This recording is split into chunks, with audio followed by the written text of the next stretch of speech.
As Goo Goo watched the second sun approaching Earth, the gold within Goo Goo's veins grew warm as his 0-point reality came back online.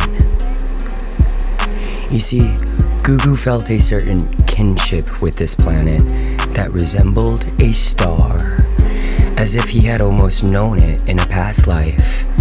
Then, out of nowhere, Goo Goo shifted personalities and a vision came to his mind. Goo Goo, once again, saw the vampire cunts that did this to him, and the dicks responsible for his current, deadly, yet divine status. However, this time his memory served him differently, almost as if the second sun was transmuting information directly into Goo Goo's brain. The vampire cunts, though cunty, weren't necessarily vampires at all. Originating in the Alpha Draconis star system, a star system filled to the brim with alcohol, making it virtually invisible to Earth telescopes, exists a species of humanoids known as the Reptilians. This planet was known to the Goo Goo Knights as the planet of the Unkcheculas.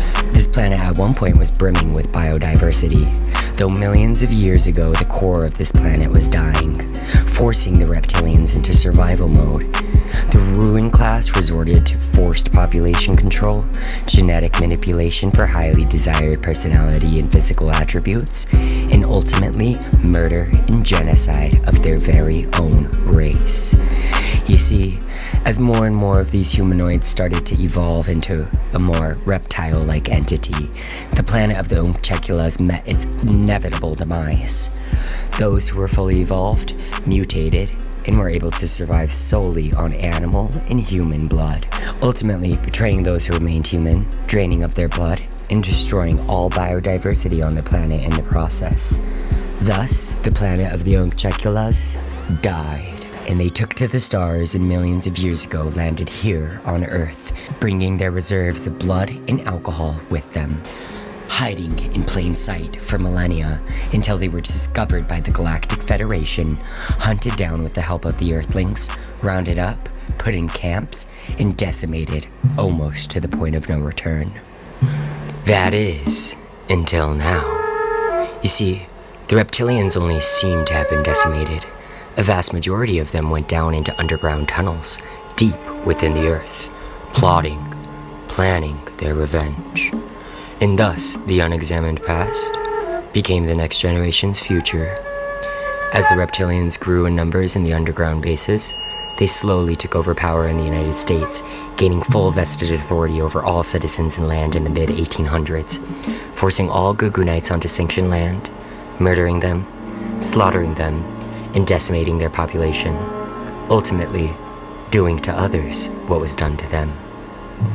However, unbeknownst to the Goo Goo Knights, their blood was considered liquid gold to the reptilian race.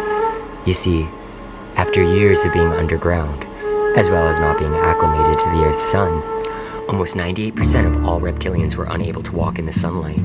However, the Goo Goo Knights' blood allowed the reptilians to secrete a certain gooey substance that allowed the reptiles to walk in the sun. Fast forward to the early 21st century and the Goo Goo Knights' numbers have been decimated, almost to the point of no return. And the reptilians have forced them onto sanctioned land to farm their blood like cattle.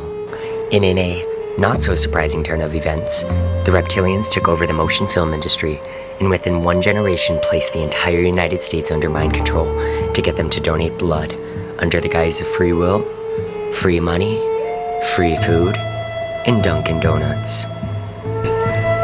And of course, a couple months prior, they released a terrifying horror film, Fill the Blood with Fear, and the fucked up food chain continues. Cause after all, in the calculated fucked up reptilian mental mindscape, they're only giving the humans what they want. They're basically asking for it. There's no real victims, only volunteers. And as the reptilians celebrated their fucked up dysfunctional cyclical system, the pendulum of time once again began to swing in the other direction. You see, due to the almost complete erasure of the biodiverse nature of the Goo Goo Knights' blood, this liquid gold quickly became liquid death. Millions of day-walking reptilians started dying off, one by one, with no hope in sight. And that brings us back to where we are today, As Goo Goo shifted out of his vision, an old friend appeared to walk up from the distance.